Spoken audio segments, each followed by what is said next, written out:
Hoje nós vamos entrar então no capítulo que trata da confissão propriamente dita, ou que começa, ou que abre a confissão de fé propriamente dita, que é o capítulo 1, que trata sobre as Sagradas Escrituras. As Sagradas Escrituras. A gente precisa lembrar de algumas questões que já foram mencionadas, mas que valem a pena serem relembradas.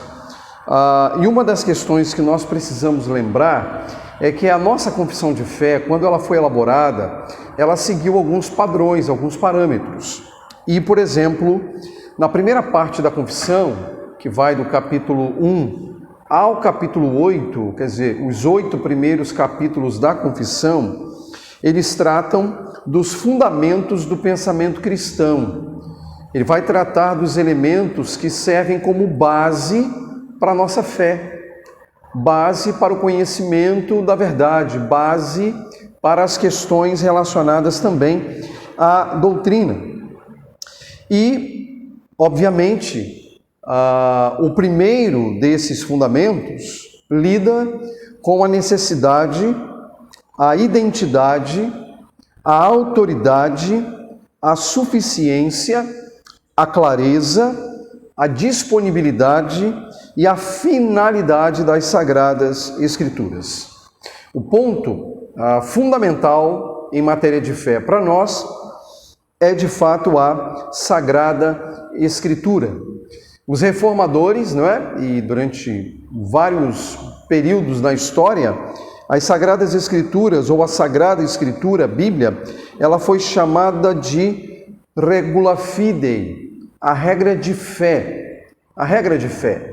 E aí, a isso eles acrescentaram o princípio de agenda e credenda, ou seja, tudo o que nós precisamos saber para crer e também para viver. Então, regra de fé e prática vem exatamente desse conceito, que é um conceito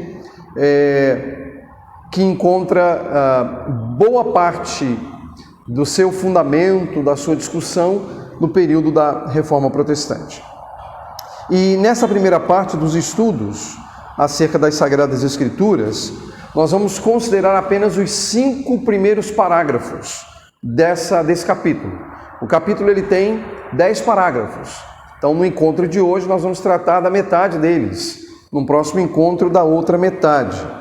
E nessa primeira metade, nós vamos falar um pouco sobre a necessidade, a identidade e a autoridade das Escrituras. Esses 3 pontos são os pontos que nós encontramos aí nos primeiros 5 parágrafos da confissão.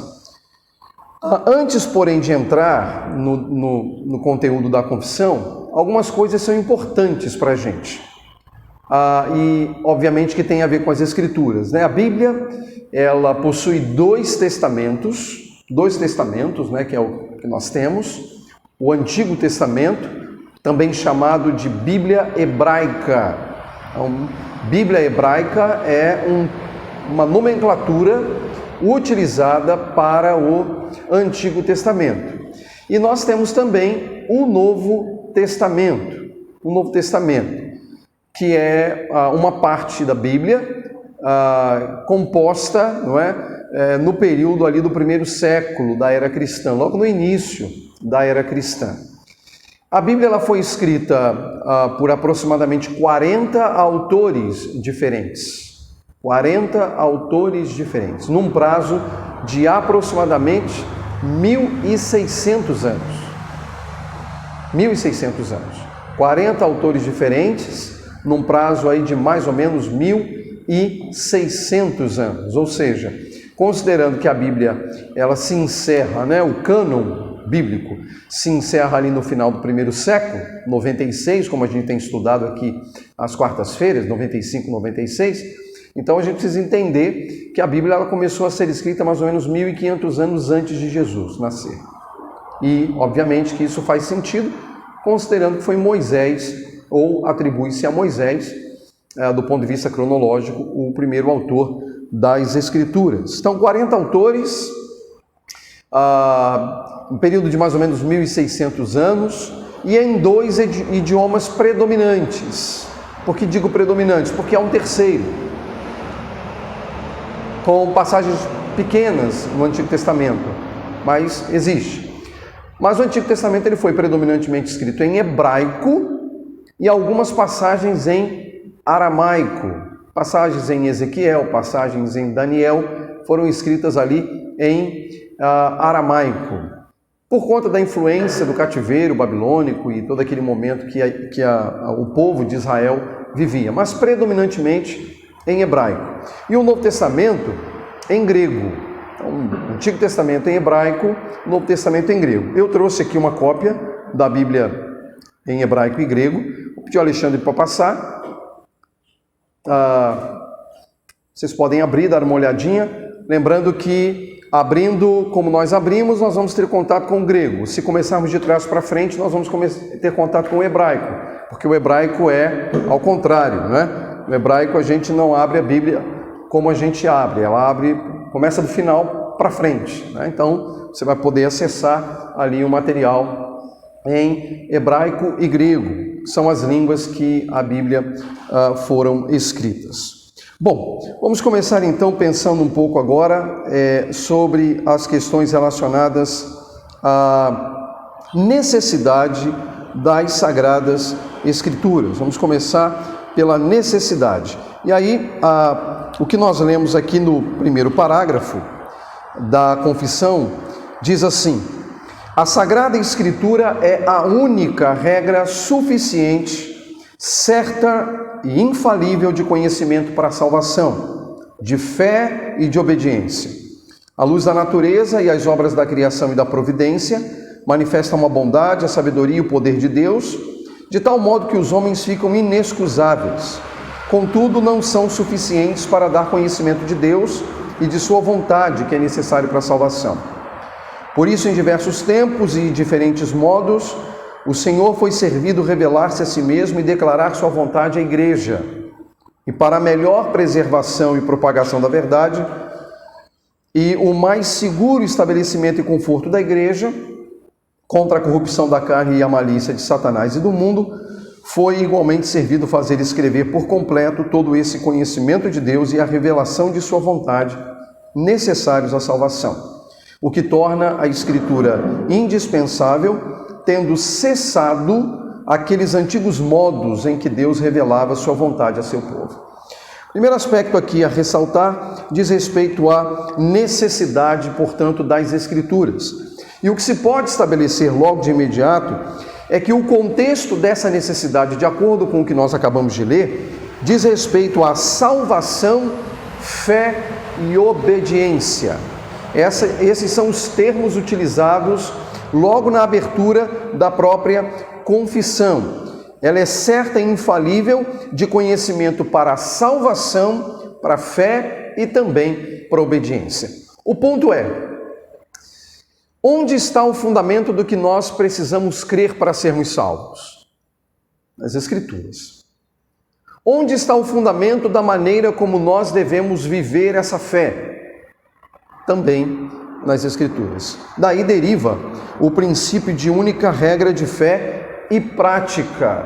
A igreja como estabelecendo, ou a igreja como tendo as Escrituras como fundamento da sua verdade, da verdade a ser crida. E aí isso significa dizer que aquelas antigas maneiras que Deus usou, e usou de modo legítimo para se revelar aos homens, elas cessaram. Elas completamente cessaram. A maneira que aprouve a Deus na história utilizar para se dar a conhecer para nós hoje, que estamos vivendo após a vinda e a ressurreição de nosso Senhor Jesus Cristo, é a própria Escritura. Portanto, meu irmão, minha irmã, quando nós somos irresponsáveis no trato com a Escritura, ou quando nós não valorizamos as Escrituras, nós estamos deixando de valorizar a maneira ou o modo que Deus estabeleceu para se dar a conhecer ao homem. A Escritura, portanto, como fundamento para a salvação, para a fé e para a obediência. Para onde devemos olhar? Devemos olhar para as Escrituras. Os reformadores entenderam isso, estabeleceram lá o princípio da suficiência das Escrituras, ou de sola Escritura, como fundamento da fé, como fundamento para a igreja. Mas também nós podemos avançar um pouco ainda nesse primeiro parágrafo e olhar a base dessa necessidade. Qual é a base dessa necessidade? Qual é o fundamento dessa necessidade? Nós vimos que o contexto da necessidade é salvação, fé e obediência. Mas qual é a base dessa necessidade? Qual é o fundamento dela? De acordo com a confissão, a insuficiência da revelação geral e a necessidade da revelação especial. O que significa isso? Temos dois conceitos diferentes aqui, olha. Revelação geral e revelação especial. O que é revelação geral? Revelação geral é o modo que aprouve a Deus utilizar para provar a sua existência. Como é que essa revelação geral ela se apresenta? Ela se apresenta, por exemplo, pela natureza. Nós podemos contemplar a natureza e a natureza, inclusive, proclama as obras de Deus. O salmista disse isso, né? Que o firmamento anuncia a obra de suas mãos. O firmamento é o céu anuncia, o céu proclama, o céu comprova que há um Deus. Se você vai para os povos mais distantes que nunca tiveram contato com o Evangelho, você vai encontrar ali percepções da divindade, você vai encontrar ali percepções da verdade, sem que nunca o Evangelho tenha chegado lá. Isso se atribui a quê? A chamada revelação geral, que é aquilo que Deus estampa na natureza e que, de certo modo, Deus estampa na mente e no coração do pecador. A pergunta é, essa revelação geral ela é capaz de salvar? Não. Ela não tem poder para salvar. Ela não consegue redimir o pecador. Isso só ocorre pela revelação especial. E como é que isso se dá? Pela palavra escrita e pela palavra encarnada, que é Jesus. Então a revelação geral, ela existe, ela é concreta, ela é real, mas ela é insuficiente. Mas para quê? Para aquilo que é o contexto, né? Para a salvação, para a fé e para a obediência. Ela é insuficiente. A revelação geral não é capaz de salvar. Mas a revelação especial, sim, ela é eficiente. Ela salva, não é? A revelação especial especificamente, ela é vista inclusive nas páginas das Escrituras, quando nós percebemos a ação divina ao longo da história para se dar ao conhecer ao homem e para mostrar o caminho da redenção. Você encontra isso no Antigo Testamento e encontra o seu cumprimento no Novo Testamento. Então, fala-se de história da redenção. A história da redenção, inclusive, começa no Éden. Quando o homem peca, já se estabelece ali o princípio daquele que viria para esmagar a cabeça da serpente. Uma alusão clara, segundo a interpretação do autor do Apocalipse, a Jesus. Portanto, a boa maneira que nós temos para ler a Escritura é pela perspectiva da história da redenção, o que mostra, meus irmãos, inclusive, o próprio valor da Escritura. Porque se você tem a Escritura e ali você encontra a história da redenção, o modo como aprouve a Deus se dar a conhecer ao pecador, o modo como aprouve a Deus se dar a conhecer ao seu povo, então nós estamos ali diante daquilo que é vital para a vida da igreja e é vital para a minha vida e também para a sua vida. Então, meus irmãos, nós começamos aí pensando na necessidade das Escrituras Sagradas. As Escrituras Sagradas como sendo vitais, como sendo necessárias à nossa própria existência, à fé, à obediência e à salvação. E aí, para que você acompanhe, pegue a sua Bíblia e vamos ler uma passagem que dá conta desses elementos. Quero que você abra aí em 2 Timóteo, capítulo 3, de 15 a 17. Há muitos outros textos, se você tem cópia da confissão, você poderá encontrar muitos outros textos, mas eu quero, para este momento, separar essa passagem. 2 Timóteo 3, de 15 a 17. A palavra do Senhor diz assim: porque desde criança você conhece as sagradas letras, que são capazes de torná-lo sábio para a salvação, mediante a fé em Cristo Jesus. Toda a Escritura é inspirada por Deus e útil para o ensino, para a repreensão, para a correção, para a instrução na justiça, para que o homem de Deus seja apto e plenamente preparado para toda boa obra. Observe o que Paulo está dizendo a Timóteo sobre a autoridade, sobre a suficiência das Escrituras. Ela é divinamente inspirada. E aqui está o ponto de distinção entre a Escritura e quaisquer outras obras literárias. Esse tipo de inspiração ao qual o apóstolo Paulo se refere não é encontrado em nenhum outro momento da história e em nenhum outro autor. Esse é um ponto importante. Jamais. O ponto que a gente precisa considerar passa pela maneira como Deus conduziu todo o processo para que esses homens recebessem a revelação. Tudo bem que a gente pensa às vezes aí que alguém foi tomado de uma inspiração, escreveu um livro, compôs a letra de uma música, só que essa inspiração não tem nada a ver com a inspiração bíblica. Ela é, na sua natureza, completamente diferente. Totalmente diferente. Embora a palavra seja a mesma. Inspiração, inspirado, inspirar. Mas a natureza do que o texto está dizendo aqui é completamente diferente. Porque aqui é o próprio Deus comunicando. E isso é bem interessante, porque a palavra usada aqui, ela faz alusão a Deus soprar. Deus soprar para os autores humanos aquilo que ele tinha a revelar. E é bem interessante que a ideia do sopro também está ligada à ideia do espírito, porque a palavra espírito, tanto no hebraico quanto no grego, também significa vento. Vento. É o sopro de Deus, é o vento de Deus. Foi o vento de Deus, foi o sopro de Deus que nos deu as Sagradas Escrituras. Esse é um ponto também importante.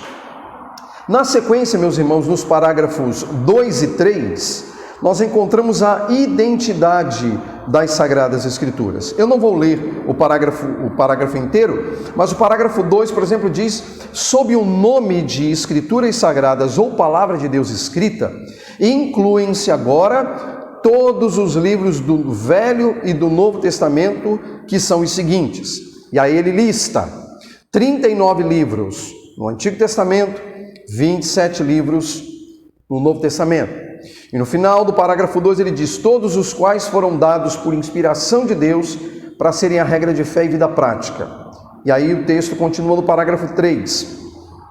Os livros comumente chamados apócrifos, não sendo de inspiração divina, não fazem parte do cânon ou compêndio das Escrituras. Portanto, nenhuma autoridade tem para a Igreja de Deus, e nem podem ser de modo algum aprovados ou utilizados, senão como quaisquer outros escritos humanos. Então, o ponto agora é a identidade das Sagradas Escrituras. E ele faz uma clara distinção entre as Escrituras canônicas e as Escrituras apócrifas. Escrituras canônicas e escrituras apócrifas. O diabo está furioso hoje, né? Muito bem, pensando então nas chamadas escrituras canônicas, qual é o cânon bíblico? Os 39 livros do Antigo Testamento e os 27 livros do Novo Testamento. Um bom exercício que você pode fazer é tentar memorizá-los. Memorizá-los na ordem. Isso é um bom exercício, vale bem a pena tê-los todos gravados em mente, não apenas só para a questão de localização, que é importante também, mas por questões de conhecimento, né? Conhecimento das estruturas da própria Bíblia. Bom, as escrituras canônicas, elas pressupõem que Deus agiu de modo a inspirar os autores para que nós as tivéssemos. Então lá estão os 5 livros da lei, lá estão os chamados livros históricos, que começa ali em Josué e vai até o livro de Esther. Você tem os livros poéticos, né? Jó, Salmos, Provérbios, Eclesiastes e Cantares de Salomão. E você tem os profetas, de Isaías a Malaquias. Quando você vai para o Novo Testamento, você tem os evangelhos, 4 evangelhos, um livro histórico, que é Atos, e uma grande quantidade de epístolas, divididas em paulinas e gerais. E por fim, o livro do Apocalipse. Estes são os chamados livros canônicos. E estes, por providência divina, foram tomados como obras autoritativas. Além dessas escrituras canônicas, você tem aquelas que são destituídas de autoridade canônica, as chamadas escrituras apócrifas, que têm até valor histórico, que pode ser consultada como valor histórico, mas não em matéria de fé e prática. Não em matéria de fé e prática. Não em matéria de determinação da verdade. Livros como Eclesiástico, por exemplo, Baruque, não é?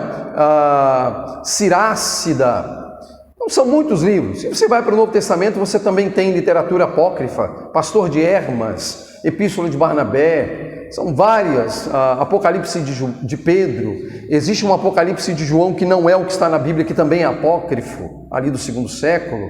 Então, nós temos várias obras que são chamadas apócrifas, elas não têm autoridade para a igreja. Aí você diz assim, mas pastor, a nossa Bíblia tem ali uma diferença com a Bíblia da Igreja Católica. A Igreja Católica tem 7 livros a mais, eles têm 73, nós só temos 66. E a Igreja Católica veio primeiro. Não, primeiro vamos corrigir esse negócio. A Igreja Católica não veio primeiro. Veio primeiro foi a Igreja Cristã. O catolicismo começa no século IV. Já existia antes a Igreja Católica. Então esse é um ponto historicamente comprovado. E a questão do cânon não foi a Igreja Católica que estabeleceu. A consolidação do cânon já começa no 2º século. E vai consolidando, até que sim, lá no 4º século, se autoriza um cânon que já era aceito pela igreja cristã de um modo geral. Agora, quando é que esses livros entraram para a Bíblia romana, católico-romana? Foi lá atrás, na época, por exemplo, nós vimos que o Antigo Testamento é a Bíblia hebraica, né? É uma literatura hebraica, uma obra hebraica, uma estrutura hebraica. Foram os hebreus que escolheram esses 7 livros que estão lá na Bíblia católica romana? Sabe quando é que esses livros entraram, foram oficializados? Na Contra-Reforma. Século XVI. Portanto, é alguma coisa recente. Quando a gente pensa no traço histórico. Tem 400 anos só que essas obras entraram para a Bíblia. Antes disso, elas não tinham autoridade. Elas existiam, mas elas não estavam inseridas no contexto da estrutura bíblica.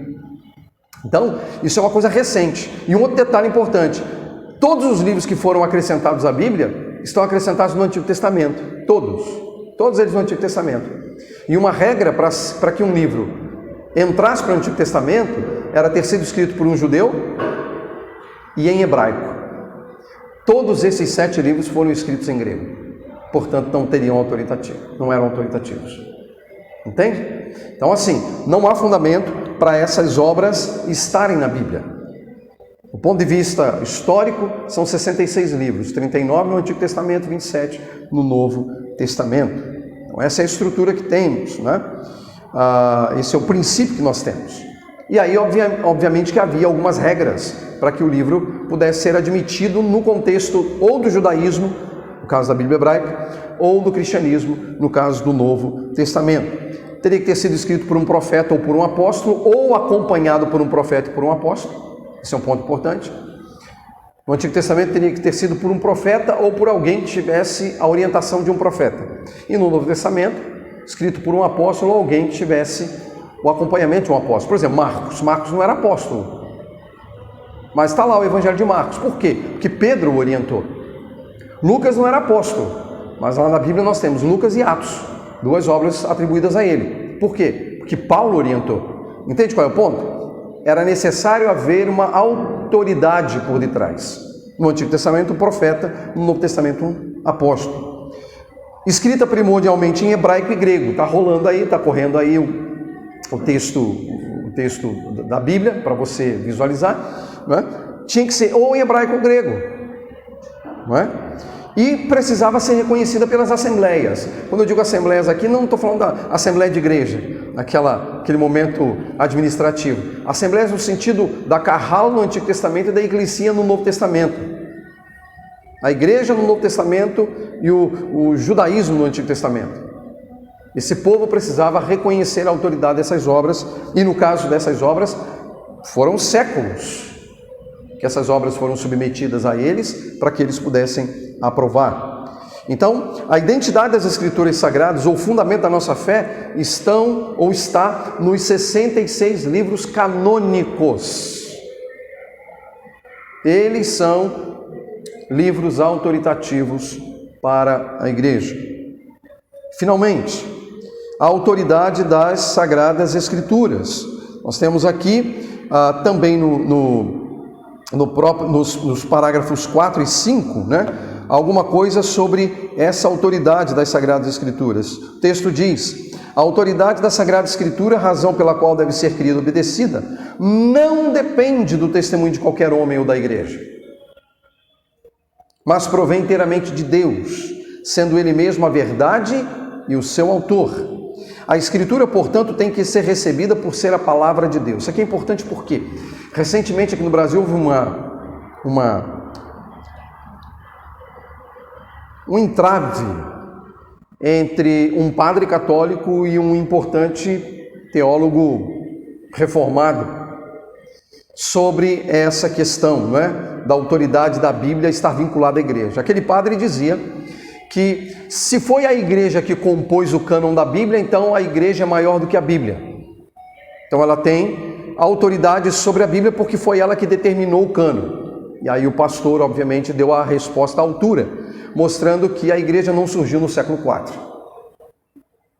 A igreja surgiu no primeiro século. E, portanto, a Bíblia ela é anterior à instituição católico-romana. Ela é anterior, portanto, se ela é anterior, ela tem supremacia em relação à própria igreja. E a confissão de fé afirma exatamente isso. Veja o que diz: a autoridade da Sagrada Escritura não depende do testemunho de qualquer homem ou igreja, mas inteiramente de Deus. Inteiramente de Deus. A autoridade das Escrituras procede de Deus. Agora, pelo testemunho da igreja, podemos ser movidos e persuadidos a ter um alto e reverente apreço pelas Sagradas Escrituras. A santidade do assunto, a eficácia da doutrina, a majestade do estilo, a harmonia de todas as partes, o propósito do todo, a plena revelação que faz do único meio de salvação para o homem e muitas outras excelências incomparáveis e perfeição completa, são argumentos pelos quais abundantemente se evidencia serem elas a própria palavra de Deus. Então Deus é o fundamento divino em si da Escritura. A autenticação da verdade, de sua autoridade, procede do próprio Deus. Agora, nós podemos testificar essa autoridade? É óbvio que podemos. E de fato testificamos. Nós temos testemunhos internos e externos. Historicamente, nós temos vários testemunhos sobre a consolidação do cânon e da própria Escritura. Mas nós temos testemunho interno também de como é que a palavra de Deus ela é capaz de transformar a mente e o coração do homem. Ela é eficaz, portanto, usando lá o que o apóstolo Paulo escreveu a Timóteo. A palavra de Deus ela é eficaz. Ela é eficaz. Ela é divinamente inspirada. É isso que a Escritura diz. Há, portanto, testemunho interno e o testemunho externo. A igreja ela usufrui desses testemunhos e, obviamente, percebe a eficácia da evidência dessa autoridade. Então, hoje, basicamente, o que nós estamos considerando, e nós não esgotamos o assunto ainda porque nós temos mais um estudo sobre o capítulo 1 ainda, esse capítulo está sendo dividido em duas partes, porque ele é bem extenso.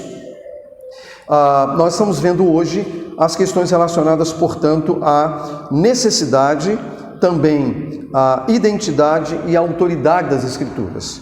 Próxima ocasião, nós vamos estudar sobre a suficiência, clareza, disponibilidade e a finalidade das Sagradas Escrituras. Esse é o objetivo que nós temos pela frente.